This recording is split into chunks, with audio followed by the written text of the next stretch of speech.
ചക്കയുടെ സീസണൊക്കെ വരുമ്പോഴല്ലേ നമുക്ക് ഇങ്ങനെയുള്ള ഐറ്റംസ് തയ്യാറാക്കി നോക്കാനായിട്ട് പറ്റുള്ളൂ. ധാരാളം കിട്ടുന്ന സമയത്തല്ല. എനിക്ക് സാധാരണ പൊതുവേ വരിക്കച്ചക്ക കിട്ടിക്കഴിഞ്ഞാൽ നമ്മൾ സാധാരണ അങ്ങനെ അങ്ങ് കഴിക്കാറാണല്ലേ ഉള്ളത്. പക്ഷേ കുറച്ച് നമ്മൾ കഴിച്ചൊക്കെ മടക്കുന്ന സമയത്ത് കുറച്ച് ചക്കയൊക്കെ ബാക്കി വരുമല്ലോ. അങ്ങനെയുള്ളപ്പം തയ്യാറാക്കി നോക്കാൻ പറ്റിയൊരു ഐറ്റമാണ് ചക്ക വെച്ചിട്ടുള്ളൊരു ഉണ്ണിയപ്പത്തിൻ്റെ റെസിപ്പിയാണ്. നമ്മുടെ പേജിൽ ഒരുപാട് തവണ ഞാൻ മുന്നേയൊക്കെ കാണിച്ചിട്ടുണ്ട്. എങ്കിലും സീസൺ വരുമ്പോഴത്തേക്ക് ചക്ക കിട്ടുന്ന സമയത്ത് പൊതുവേ ഇങ്ങനെ ചെയ്യാറുണ്ട് കേട്ടോ. അപ്പോൾ അന്ന് നമുക്കൊരു നല്ലൊരു ചക്ക ഉണ്ണിയപ്പം, അതായത് പെർഫെക്റ്റാണ്. ടേസ്റ്റും ഫ്ലേവറും ആ ഒരു സോഫ്റ്റും പുറം ഭാഗത്ത് നല്ല മുരുമുരാന്നൊക്കെ ഇരിക്കുന്ന നല്ലൊരു ഉണ്ണിയപ്പത്തിൻ്റെ റെസിപ്പിയാണ് കേട്ടോ. ഞാൻ പറയുന്നത് പോലെ അങ്ങ് ട്രൈ ചെയ്ത് നോക്കിയാൽ മതി, പെർഫെക്റ്റ് ആയിട്ട് തന്നെ കിട്ടും. അപ്പോൾ ഞാൻ ഒരു 2 കപ്പോളം പച്ചരിയാണ്, നോർമൽ പച്ചരി നന്നായിട്ടൊന്ന് കഴുകി നിറയെ വെള്ളം ഒഴിച്ച് ഒരു 6 മണിക്കൂറൊന്ന് സോക്ക് ചെയ്തെടുത്തിട്ടുണ്ട് കേട്ടോ.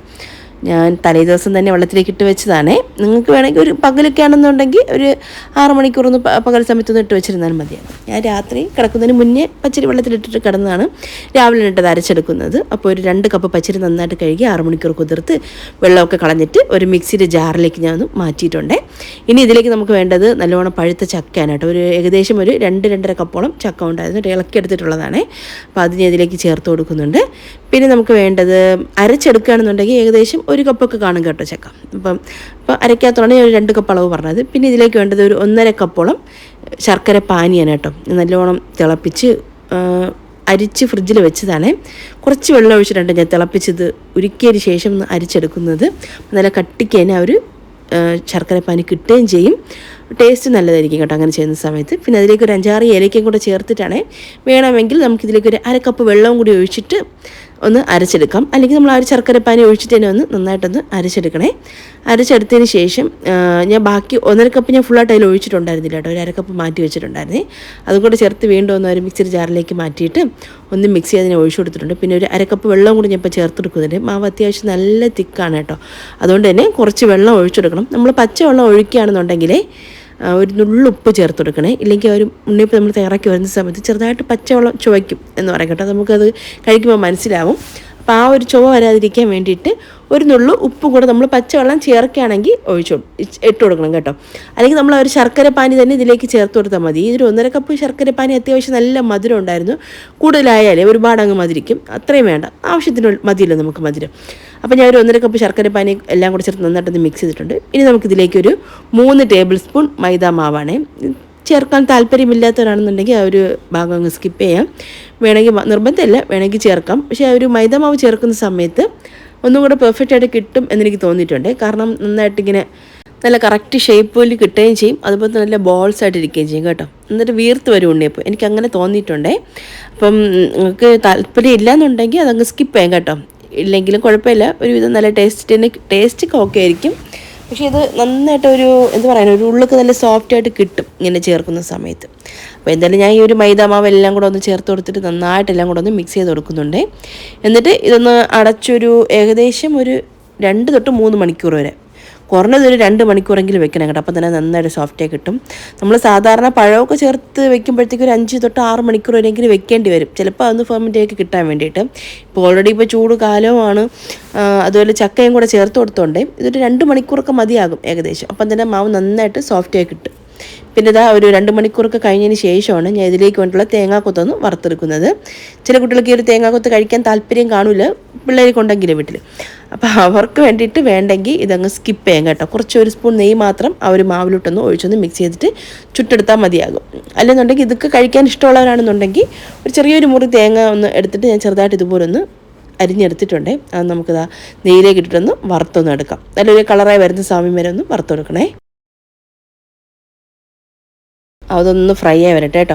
ആ ഒരു ടൈം കൊണ്ട് ഒരു ഉണ്ണിയപ്പ ചട്ടി ഒന്ന് കഴുകി അതിനൊന്ന് ചൂടാക്കാനായിട്ട് വെച്ചിട്ടുണ്ട്. ഇനി നമുക്കിതിലേക്ക് ആവശ്യത്തിനുള്ള ഓയിൽ ഒഴിച്ചെടുക്കാം. ഞാൻ കുറച്ച് ഓയിലും പിന്നെ കുറച്ച് നെയ്യും കൂടെ ഒഴിച്ചിട്ടാണ് കേട്ടോ ഇത് ഫ്രൈ ചെയ്തെടുക്കുന്നത്.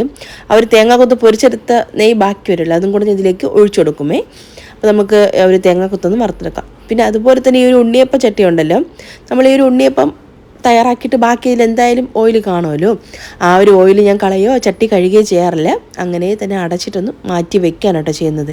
ഇനി നമ്മൾ അടുത്തിന് ഏത് സമയത്താണോ നമ്മളിനി ഉണ്ണിയപ്പം തയ്യാറാക്കി എടുക്കുന്നത് ആ ഒരു ടൈമിൽ അതിലുള്ള ഓയിലൊക്കെ ഒന്ന് കളഞ്ഞതിന് ശേഷം നന്നായിട്ടൊന്ന് കഴുകിയെടുത്തിട്ട് പുതിയ ഓയിൽ ഒഴിച്ചിട്ടാണ് പിന്നെ ഉണ്ണിയപ്പം ഫ്രൈ ചെയ്തെടുക്കുന്നത്. അങ്ങനെ ചെയ്യുകയാണെന്നുണ്ടെങ്കിൽ ആ ഒരു ഉണ്ണിയപ്പം നമ്മൾ ആ ഒരു ചട്ടി ഉണ്ടല്ലോ, കുഴിയപ്പം ചട്ടിയിൽ ആ ഒരു കുഴിക്കകത്ത് മാവ് ഒട്ടിപ്പിടിക്കാതെ നമുക്ക് പെർഫെക്റ്റായിട്ട് തന്നെ ഉണ്ണിയപ്പം ചുട്ടെടുക്കാനായിട്ട് പറ്റും. അപ്പം നിങ്ങളെ കയ്യിൽ ഇങ്ങനെ കാസ്റ്റ് ചെയ്യണോ അല്ലെങ്കിൽ സാധാരണ അയൺ ഒരു കടായി പാൻ കൊണ്ടുവന്നുണ്ടെങ്കിൽ അങ്ങനെ ഒന്ന് തയ്യാറാക്കി നോക്കാം, അങ്ങനെ ചെയ്ത് നോക്കണേ. പെർഫെക്റ്റ് ആയിട്ട് തന്നെ കിട്ടും, ഒട്ടും തന്നെ ഒട്ടി പിടിക്കില്ല കേട്ടോ, നല്ല പെർഫെക്റ്റ് ആയിട്ട് ഇളക്കി കിട്ടും. നമ്മൾ കഴുകി നമ്മൾ എണ്ണ തേച്ച് വെച്ചിരുന്നാലും അത് അത്രത്തോളം നല്ലതാവണമെന്നില്ല, ചിലപ്പോൾ ഒട്ടി പിടിക്കാനുള്ള ചാൻസ് ഉണ്ട്. പക്ഷേ ഇങ്ങനെ ചെയ്ത സമയത്തുണ്ടല്ലോ എനിക്ക് പെർഫെക്റ്റായിട്ട് ഇളക്കിയെടുക്കാനായിട്ട് പറ്റിയിട്ടുണ്ട് കേട്ടോ.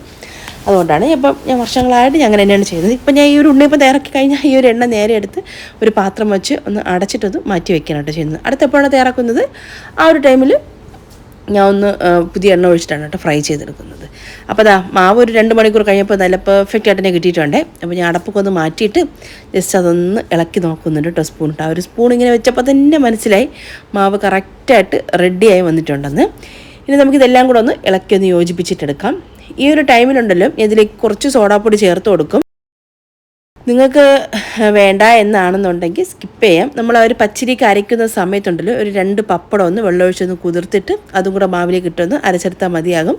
അല്ലെന്നുണ്ടെങ്കിൽ ഈ ഒരു ടൈമിൽ ഒരു 1/2 ടീസ്പൂൺ സോഡാപ്പൊടി ചേർത്ത് കൊടുത്താലും മതി കേട്ടോ. പപ്പടം ചേർക്കുന്നതും സോഡാപ്പൊടിയും രണ്ടും ഒരേ കാര്യം തന്നെയാണ് ചെയ്യുന്നത്, വ്യത്യാസമൊന്നുമില്ല. പിന്നെ ചിലർക്ക് ഈ ഒരു സോഡാപ്പൊടി എന്തോ ഒരു അലർജി പോലത്തെ, എനിക്കറിഞ്ഞൂടെ. ഞാൻ ഇങ്ങനെ അപ്പമൊക്കെ തയ്യാറാക്കുന്ന സമയത്ത് ഇങ്ങനെ സോഡാപ്പൊടി ഇടുമ്പോഴേ ഒരുപാട് ബാഡ് കമൻറ്റ്സ് എനിക്കിങ്ങനെ താഴെ ഫേസ്ബുക്കിലാണ് കേട്ടോ കൂടുതലും, ഇൻസ്റ്റയിൽ അങ്ങനെ വരാറില്ല.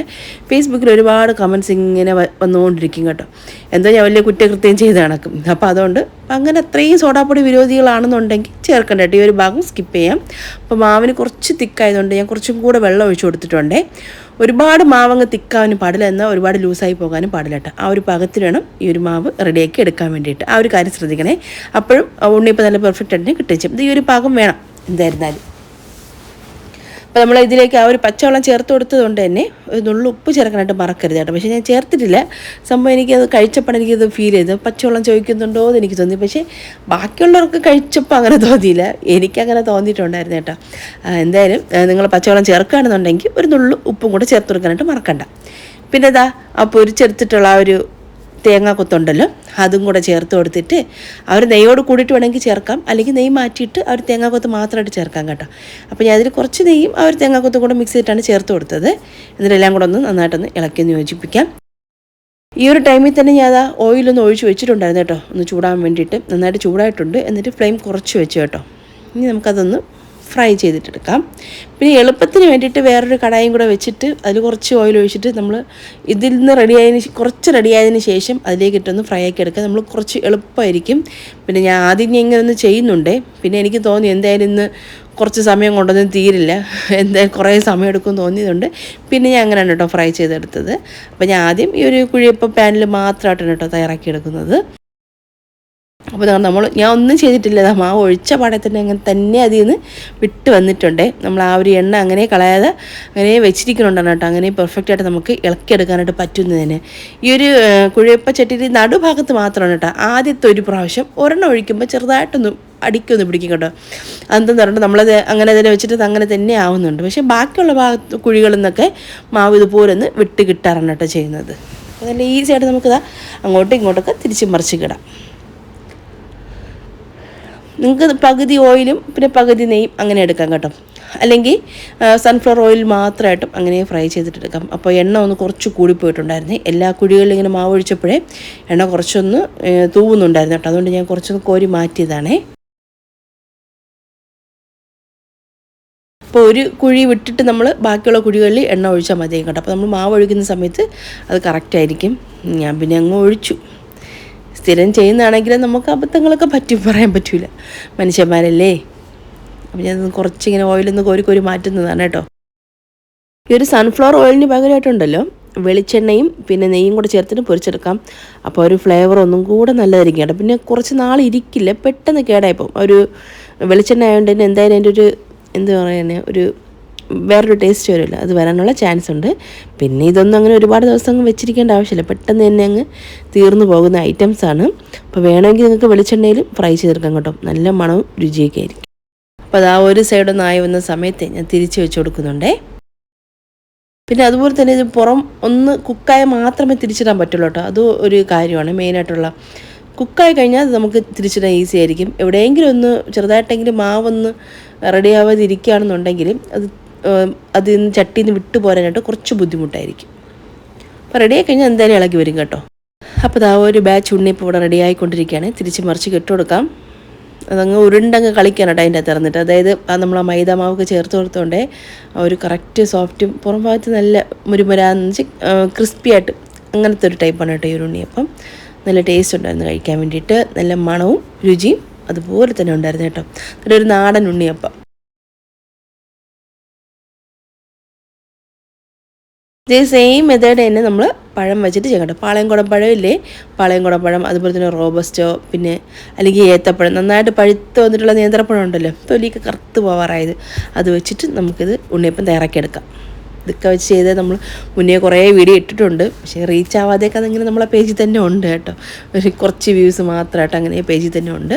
അപ്പോൾ അതാ ഉണ്ണിയപ്പം ഒരു ബാച്ച് ഒന്ന് റെഡി ആയിട്ടുണ്ട്. അപ്പോൾ ഞാനതൊന്ന് വേറൊരു പാത്രത്തിലോട്ടൊന്ന് ഇട്ട് വയ്ക്കുന്നുണ്ട്. അടിയിൽ കുറച്ച് ടിഷ്യൂ പേപ്പർ ഇട്ട് കൊടുക്കുന്നുണ്ട് കേട്ടോ. ഒരുപാട് എണ്ണ കുടിച്ചിട്ടൊന്നും ഇല്ലായിരുന്നു കേട്ടോ ഈ ഒരു ഉണ്ണിയപ്പം. സാധാരണ നമ്മൾ ഉണ്ണിയപ്പം തിറക്കുമ്പോൾ കുറച്ച് എണ്ണ ഒന്ന് വലിച്ചെടുക്കാറുണ്ടല്ലോ, പക്ഷേ ഇത് അത്രത്തോളം എണ്ണ അങ്ങനെ വലിച്ചെടുത്തിട്ടില്ല, കുറച്ച് മാത്രം. കുഴപ്പമില്ല, ആ ഒരു ടിഷ്യൂ പേപ്പറിൽ നമുക്ക് പോകുന്നുണ്ട് എന്നിട്ട് ആ ഒരു ഉണ്ണിയപ്പത്തിൻ്റെ കുറച്ച് എണ്ണ വലിച്ചെടുത്തത് ആ ഒരു ടിഷ്യൂ പേപ്പർ വലിച്ചെടുത്തിട്ടുണ്ടായിരുന്നു, അത്രേ ഉള്ളൂ. അല്ലാതെ ഓവർ എണ്ണ കുടിച്ചിട്ടില്ലായിരുന്നു കേട്ടോ ഈ ഒരു ഉണ്ണിയപ്പം.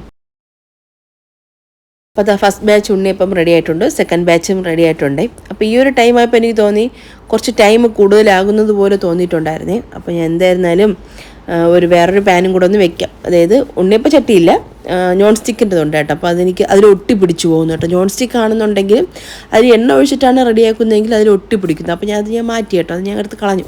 അപ്പോൾ അതുകൊണ്ട് ഈ ഒരു ഉണ്ണിയപ്പ ചട്ടി മാത്രമേ ഉണ്ടായിരുന്നുള്ളൂ. അപ്പോൾ ഞാനത് വേറൊരു കടായും കൂടെ വെച്ചിട്ട് അതിലേക്ക് കുറച്ച് ഓയിൽ ഒഴിച്ചിട്ടൊന്ന് ചൂടാക്കിയിട്ട് ഇതിൽ നിന്ന് റെഡിയാകുന്നതെടുത്ത് ഇതിലേക്ക് ഇട്ടിട്ട് ഞാൻ ഒരു മീഡിയം ടു ഹൈ ഫ്ലെയിമിൽ വെച്ചിട്ട് ഇതും കൂടെ ഒന്ന് ഫ്രൈ ആക്കി എടുക്കുന്നില്ല. അപ്പോൾ ഉള്ളിലേക്ക് നന്നായിട്ട് പെട്ടെന്ന് കുക്കാവുകയും ചെയ്യും, പെട്ടെന്ന് നമുക്ക് റെഡിയാക്കി എടുക്കാനായിട്ടും ഈസി ആയിരിക്കും. അപ്പോൾ ജസ്റ്റ് ഒന്ന് ആ ഒരു ഷേപ്പിന് വേണ്ടി മാത്രം നമ്മൾ ആ ഒരു കുഴിയപ്പച്ചട്ടിയിലോട്ട് ഒഴിക്കുന്നു. അതൊന്ന് രണ്ട് ഭാഗവും ചെറുതായിട്ടൊന്ന് കുക്കാവുന്ന സമയത്ത് ആ ഒരു എണ്ണയിൽ നിന്ന് ഈ ഒരു എണ്ണയിലേക്കൊന്ന് മാറ്റുന്നു കേട്ടോ. ഈ ഒരു ചട്ടിയിലോട്ട് മാറ്റിയിട്ട് ഇതുപോലെ കളറാകുന്ന സമയത്ത് കോരി ഒന്ന് മാറ്റുന്നു. ഇത് നമുക്ക് ഈസിയാണ് കേട്ടോ, പെട്ടെന്ന് ചെയ്യാം. മുന്നേ നമ്മുടെ വീഡിയോയിൽ കാണിച്ചിട്ടുണ്ട് ഞാൻ പഴം വെച്ചൊക്കെ ചെയ്യുന്ന ഉണ്ണിയപ്പത്തിൽ. അപ്പോൾ ഇത് സ്ഥിരം ചെയ്യുന്ന കലാപരിപാടികൾ തന്നെയാണ്, പ്രത്യേകിച്ച് ഇപ്പം കണ്ടുപിടിച്ചൊന്നല്ല, മുന്നേ ചെയ്യുന്ന കാര്യങ്ങളൊക്കെ തന്നെയാണ് കേട്ടോ. ചക്കയൊക്കെ ഒരുപാട് കഴിച്ച് ബാക്കി വന്നിട്ടുണ്ടെങ്കിൽ എടുത്ത് വെച്ചിട്ട് ഇതുപോലൊന്ന് ഉണ്ണിയപ്പം തയ്യാറാക്കി നോക്കും കേട്ടോ. പെർഫെക്റ്റ് റെസിപ്പിയാണ്, വേറെ അങ്ങനെ പാളിപ്പോകാൻ വേണ്ടിയിട്ടൊന്നും ഇല്ല ഇതിൻ്റെ അകത്ത്. ഞാൻ ഒരു പറഞ്ഞ അളവിലും കാര്യങ്ങളൊക്കെ ചെയ്ത് വെക്കണമെങ്കിൽ കറക്റ്റ് മധുരവും കറക്റ്റായിട്ട് തന്നെ കിട്ടും കേട്ടോ ഉണ്ണിയപ്പം. അപ്പോൾ നല്ല പെർഫെക്റ്റ് ഉണ്ണിയപ്പം ഞാൻ തയ്യാറാക്കി എടുത്തിട്ടുണ്ടേ. അപ്പോൾ എന്തായാലും പിന്നെ ശർക്കര ഉണ്ടല്ലോ, എനിക്ക് ശർക്കരയുടെ കാര്യത്തിൽ ചില സമയത്ത് എനിക്ക് ഉണ്ണിയപ്പം തയ്യാറാക്കുമ്പോഴത്തേക്ക് കുറച്ച് അബദ്ധങ്ങൾ ഇങ്ങനെ പറ്റാറുണ്ട്. ശർക്കര നല്ല ക്വാളിറ്റിയുള്ള ശർക്കര വാങ്ങിക്കാനായിട്ട് ശ്രദ്ധിക്കണം കേട്ടോ, എങ്കിൽ നമുക്ക് നല്ല മണവും രുചിയൊക്കെയുള്ള ഒരു ഉണ്ണിയപ്പം തയ്യാറാക്കി എടുക്കാനായിട്ട് പറ്റും. അപ്പോൾ എന്തായാലും വീഡിയോ റെസിപ്പി കണ്ട് ഇഷ്ടമായിട്ടുണ്ടെങ്കിൽ മറക്കാതെ തന്നെ ലൈക്കും ഷെയറും കമൻറ്റും ചെയ്ത് സപ്പോർട്ട് ചെയ്യും.